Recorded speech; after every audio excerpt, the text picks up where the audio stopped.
ಎಲ್ಲ ವೀಕ್ಷಕ ಬಾಂಧವರಿಗೆ ಮತ್ತೊಮ್ಮೆ ನಮ್ಮ ಯೂಟ್ಯೂಬ್ ಚಾನಲ್ಗೆ ಸ್ವಾಗತ. ಇವತ್ತಿನ ದಿವಸ ನಾವು ಎಕ್ಸೆಲ್ನಲ್ಲಿ ನಾವು ಮಾರ್ಕಸ್ ಕಾರ್ಡನ್ನು ಯಾವ ರೀತಿ ಮಾಡಬಹುದು, ಮಾರ್ಕಸನ್ನು ಯಾವ ರೀತಿ ಕ್ಯಾಲ್ಕುಲೇಷನ್ ಯಾವ ರೀತಿ ಮಾಡಬೇಕು, ಯಾವ ರೀತಿ ಟೇಬಲನ್ನು ಹಾಕಬೇಕು ಅನ್ನೋದ್ರ ಬಗ್ಗೆ ತಿಳಿಸ್ಕೊಡ್ತಾ ಇದ್ದೀವಿ. ಓಕೆ, ಸ್ಟಾರ್ಟ್ ಮಾಡೋಣ. ಈ ಥರ ಟೇಬಲನ್ನು ನೀವು ಯಾವ ರೀತಿ ಮಾಡ್ಬೋದು. ಇಲ್ಲಿ ನೀವು ಒಂದು ಈ ಎಕ್ಸೆಲನ್ನು ಎನ್ವಿರಾನ್ಮೆಂಟ್ ಬಗ್ಗೆ ನಾನು ತಿಳಿಸ್ಕೊಡ್ತೀನಿ. ಫಸ್ಟಿಗೆ ಇವಕ್ಕೆ ಈ ಒಂದು ಪಟ್ಟಿ ಇದೆಯಲ್ಲ, ಪಟ್ಟಿಗೆ ನಾವು ಏನಂತ ಕರಿತೀವಪ್ಪ ಅಂತ ಹೇಳಿದ್ರೆ ರಿಬ್ಬನ್ ಅಂತ ಕರಿತೀವಿ. ರಿಬ್ಬನ್ ಅಂತ. ಈ ಒಂದು ಕ್ಲಿಪ್ ಬೋರ್ಡ್ಗೆ ಇದು ಟ್ಯಾಬ್ ಅಂತ ಕರಿತೀವಿ. Clip board tab, font tab, alignment tab, number tab, styles tab, cells tab ಮತ್ತು ಎಡಿಟಿಂಗ್ ಟ್ಯಾಬ್ ಅಂತ ಕರಿತೀವಿ. ಓಕೆ, ಗೊತ್ತಾಯ್ತಲ್ಲ? ಓಕೆ, ನೆಕ್ಸ್ಟ್ ಈಗ ಇದಕ್ಕೆ ನಾವು ನೇಮ್ ಬಾಕ್ಸ್ ಅಂತ ಹೇಳ್ತೀವಿ. ನೆಕ್ಸ್ಟ್ ಇದಕ್ಕೆ ಫಾರ್ಮ್ಯುಲಾ ಬಾರ್ ಅಂತ ಹೇಳ್ತೀವಿ.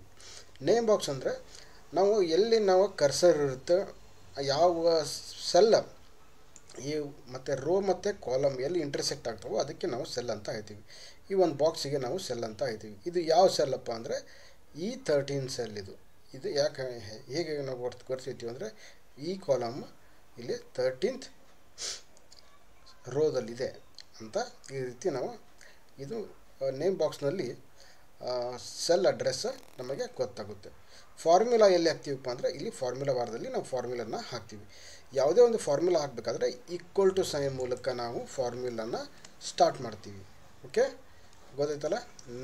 ಓಕೆ, ಮತ್ತು ನೀವು ಇದರದ್ದು ಸೈಜನ್ನು ಹೆಚ್ಚು ಕಡಿಮೆ ಮಾಡಬೇಕು ಅಂತ ಹೇಳಿದ್ರೆ ಸೈಜು ಇದರದ್ದು ಇಲ್ಲಿ ತೋರಿಸ್ತೀನಿ. ಈ ಕಾಲಮ್ ವಿಡ್ತನ್ನು ಜಾಸ್ತಿ ಮಾಡಬೇಕಂದ್ರೆ ಬಿ ಕಾಲಮ್ ವಿಡ್ತನ್ನು ಜಾಸ್ತಿ ಮಾಡಬೇಕಂದ್ರೆ ಅದರ ಮೇಲೆ ನೇಮ್ ಎಲ್ಲಿದೆಯಲ್ಲ ಬಿ, ಅದರ ಹತ್ತಿರ ಹೋದಾಗ ಡಬಲ್ ಸೈಡೆಡ್ ಆ್ಯರೋ ಸಿಂಬಾಲ್ ಬರುತ್ತೆ. ಅಲ್ಲಿ ಅದನ್ನು ಪ್ರೆಸ್ ಮಾಡಿಬಿಟ್ಟು ಹಿಡಿದು ಡ್ರ್ಯಾಗ್ ಮಾಡಬೇಕು. ಆವಾಗ ಅದರದ್ದು ಸೈಜ್ ವೇರಿ ಆಗುತ್ತೆ. ಸಿ ದೊಡ್ಡದು ಮಾಡಬೇಕಂದ್ರೆ ಸಿ ಅದನ್ನು ಹಿಡಿದುಬಿಟ್ಟು ಡ್ರ್ಯಾಗ್ ಮಾಡಬೇಕು, ಆವಾಗ ದೊಡ್ಡದಾಗುತ್ತೆ. ಅದೇ ನಿಮಗೆ ರೋ ಹೈಟ್ ಜಾಸ್ತಿ ಮಾಡಬೇಕಂದ್ರೆ ಆ 2 ಹತ್ತಿರ ಹೋಗಿಬಿಟ್ಟು ಡಬಲ್ ಸೈಡೆಡ್ ಆ್ಯರೋ ಬರುತ್ತೆ, ಅದನ್ನು ಹಿಡಿದುಬಿಟ್ಟು ಡ್ರ್ಯಾಗ್ ಮಾಡಿದರೆ ದೊಡ್ಡದಾಗುತ್ತೆ. ಈಗ ನಾವು ಈಕ್ವಲಾಗಿ ಇವು 11 ರೋಸ್ ಏನಿದ್ದಾವೆ ಇವಿಷ್ಟು ಆ್ಯಸ್ ಇಟ್ ಈಸ್ ಒಂದು ಈಕ್ವಲ್ ಸೈಜಾಗಿ ವೇರಿಯೇಷನ್ ಆಗಬೇಕಪ್ಪ ಅಂದರೆ ಸೈಜ್ ಹೆಚ್ಚು ಕಡಿಮೆ ಆಗಬೇಕಂದ್ರೆ ಅಷ್ಟು ಸೈಜ್ ಸೆಲೆಕ್ಟ್ ಮಾಡಿಬಿಟ್ಟು ಎಲ್ಲಾದರೂ ಒಂದು ಕಡೆ ಹಿಡಿಬಿಟ್ಟು ನೀವು ಡ್ರ್ಯಾಗ್ ಮಾಡಿದರೂ ಈಕ್ವಲ್ ಸೈಜಾಗಿ ಅದು ಡ್ರಾ ಆಗುತ್ತೆ. ಓಕೆ, ನೆಕ್ಸ್ಟ್ ಈಗ ನೀವು ಏನು ಮಾಡಬೇಕಂದ್ರೆ ಇಲ್ಲಿ ಫಸ್ಟ್ ಸೆಲ್ನಲ್ಲಿ ಸೀರಿಯಲ್ ನಂಬರ್ ಅಂತ ಟೈಪ್ ಮಾಡ್ಕೊಳ್ಳಿ. ನೆಕ್ಸ್ಟ್ ಇಲ್ಲಿ ನೇಮ್ ಅಂತ ಟೈಪ್ ಮಾಡ್ಕೊಳ್ಳಿ. ಆಮೇಲೆ ನೆಕ್ಸ್ಟ್ ಇಲ್ಲಿ Kannada, English, Hindi, maths, science, SST ಈ ಸಬ್ಜೆಕ್ಟನ್ನು ಟೈಪ್ ಮಾಡ್ಕೊಳ್ಳಿ. ಆಮೇಲೆ ನಂತರ ಇಲ್ಲಿ ಮಾರ್ಕಸನ್ನು ಟೈಪ್ ಮಾಡ್ಕೊಳ್ಳಿ. ಟೈಪ್ ಮಾಡ್ಕೊಂಡ್ಬಿಟ್ಟು ಇಲ್ಲಿ ಈ ಸಬ್ಜೆಕ್ಟ್ ಅನ್ನುವಂಥದ್ದು ಮ್ಯಾಟ್ರ್ ನೋಡ್ರಿ, ಇಲ್ಲಿ ಇದು ಇಷ್ಟು ಸಬ್ಜೆಕ್ಟಿಗೆ ಸೆಂಟರ್ ಆಗಿದೆ. ಇದನ್ನು ಯಾವ ಥರ ಮಾಡಬೇಕು ಅಂತ ಹೇಳಿದ್ರೆ ಫಸ್ಟಿಗೆ ಇದನ್ನು ಎಲ್ಲಿಂದ ಯಾವ್ಯಾವ ನಾವು ಕಾಲಮನ್ನು ಮರ್ಜ್ ಮಾಡಬೇಕು ಅದಕ್ಕೆ ನಾವು ಮರ್ಜಿಂಗ್ ಅಂತ ಹೇಳ್ತೀವಿ. ಇಷ್ಟು ಸೆಲೆಕ್ಟ್ ಮಾಡಿಬಿಟ್ಟು ಇಲ್ಲಿ ಮರ್ಜ್ ಆ್ಯಂಡ್ ಸೆಂಟರ್ ಅಂತ ಇದೆ, ಇದ್ರ ಮೇಲೆ ಕ್ಲಿಕ್ ಮಾಡಿಬಿಟ್ರೆ ಅದು ಮರ್ಜ್ ಆಗುತ್ತೆ. ಮರ್ಜ್ ಆಗಿಬಿಟ್ಟು ಸೆಂಟರ್ ಆಗುತ್ತೆ. ಇಷ್ಟು ಕಾಲಮ್ಸಿಗೆ ಮರ್ಜ್ ಆಗಬೇಕದು. ನೆಕ್ಸ್ಟ್ ಇಲ್ಲಿ ಟೋಟಲ್ ಬೇಕು. ಟೋಟಲ್ ಬೇಕಂದರೆ ಎಲ್ಲಿಂದ ಎಲ್ಲಿ ಬೇಕು ಅಂದರೆ ನಮಗೆ C3 ಇಂದ ಹಿಡಿದು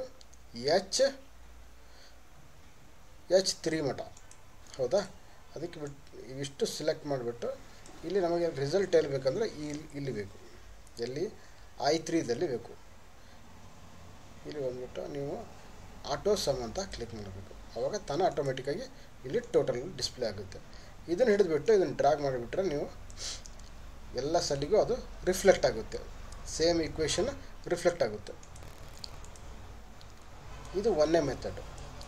ಇಲ್ಲಪ್ಪ ಅಂದರೆ ನೀವು ಏನು ಮಾಡ್ಬೋದು ಅಂದರೆ ಇಲ್ಲಿ ಈಕ್ವಲ್ ಟು ಹಾಕಿಬಿಟ್ಟು ಯಾವುದು ನಿಮಗೆ ಇಲ್ಲಿ ಗೊತ್ತಿದೆ ಯಾವುದು cell C3 plus D3 plus E3 plus F3 plus G3 plus H3 ಆಮೇಲೆ ಎಂಟರ್ ಪ್ರೆಸ್ ಮಾಡಿ.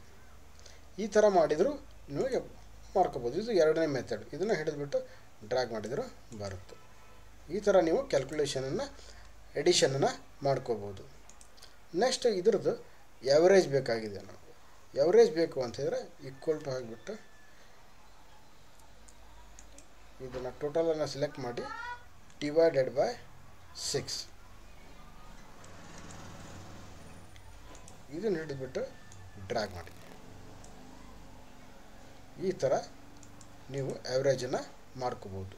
ಇಲ್ಲಿ ಗೊತ್ತಿದೆಯಲ್ಲ, ಇದು ಈಕ್ವಲ್ ಟು ಹಾಕ್ಬಿಟ್ಟು total divided by number of subject. ಈಗ ಇಲ್ಲಿ 80.33 ಅಂತ ಬಂದಿದೆ. ಇದನ್ನು ನಮಗೆ ಡೆಸಿಮಲ್ 80.33 ಆದರೆ ಸಾಕು. ಅದನ್ನು ಯಾವ ಥರ ಮಾಡಬೇಕು ಅಂದರೆ ಇದನ್ನು ಸೆಲೆಕ್ಟ್ ಮಾಡಿಬಿಟ್ಟು ಇಲ್ಲಿ ಡಿಕ್ರೀಸ್ ಡೆಸಿಮಲ್ ಅಂತ ಇದೆ. ಇದು ಡೆಸಿಮಲ್. ಇದನ್ನು ಮಾಡಿಬಿಟ್ಟು ಇದನ್ನು ಡ್ರ್ಯಾಗ್ ಮಾಡಿ ಇದನ್ನು. ಓಕೆ, ನೆಕ್ಸ್ಟು ಇಷ್ಟು ಸೆಲೆಕ್ಟ್ ಮಾಡ್ಕೊಳ್ಳಿ. ಮಾಡ್ಕೊಂಡ್ಬಿಟ್ಟು ಇದನ್ನು ಸೆಂಟರ್ ಮಾಡಿ. ನೆಕ್ಸ್ಟ್ ಬೋಲ್ಡ್ ಮಾಡಿ. ಫಾಂಟ್ ಸೈಜನ್ನು ಇನ್ಕ್ರೀಸ್ ಮಾಡ್ಕೊಳ್ಳಿ. ನೆಕ್ಸ್ಟ್ ಇಷ್ಟು ಸೆಲೆಕ್ಟ್ ಮಾಡಿಬಿಟ್ಟು ಇಲ್ಲಿ ಆಲ್ ಬಾರ್ಡರ್ಸ್ ಅಂತ ಇದೆ. ಆಲ್ ಬಾರ್ಡರ್ಸನ್ನು ಮೇಲೆ ಕ್ಲಿಕ್ ಮಾಡಿ. ಇಲ್ಲಿ ಎವರೇಜ್ ಅಂತ ಟೈಪ್ ಮಾಡ್ಕೊಳ್ಳಿ. ಗೊತ್ತಾಯ್ತಲ್ಲ, ಮಾರ್ಕಸ್ ಕಾರ್ಡನ್ನು ನಾವು ಯಾವ ರೀತಿ ಮಾಡ್ಬೋದು ಎಕ್ಸೆಲ್ನಲ್ಲಿ ಅನ್ನೋದ್ರ ಬಗ್ಗೆ ನಾವು ಈ ಒಂದು ವಿಡಿಯೋದಲ್ಲಿ ತಿಳಿಸ್ಕೊಟ್ಟಿವಿ.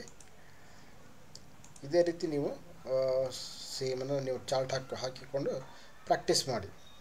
ಮತ್ತು ನೆಕ್ಸ್ಟ್ ವಿಡಿಯೋದಲ್ಲಿ ನಾವು ಇದೇ ಥರ ಬೇರೆ ಬೇರೆ ಪ್ರಾಕ್ಟಿಕಲ್ ರಿಲೇಟೆಡ್ ವಿಡಿಯೋಗಳನ್ನು ಬಿಡ್ತೀವಿ. ನೀವು ವಾಚ್ ಮಾಡ್ತಾಯಿರಿ. ನಿಮ್ಮ ಪ್ರೀತಿ ವಿಶ್ವಾಸ ನಮ್ಮ ಮೇಲೆ ಸದಾ ಇರಲಿ ಅಂತ ಕೇಳ್ತಾ ಎಲ್ಲ ವೀಕ್ಷಕ ಬಾಂಧವರಿಗೆ, ವೀಕ್ಷಣೆ ಮಾಡಿದಂಥ ಎಲ್ಲ ವೀಕ್ಷಕರಿಗೆ ಧನ್ಯವಾದಗಳು ಹೇಳ್ತಾ ಇವತ್ತಿನ ವಿಡಿಯೋನ ಮುಗಿಸ್ತಾ ಇದ್ದೀವಿ. Thank you. Bye bye.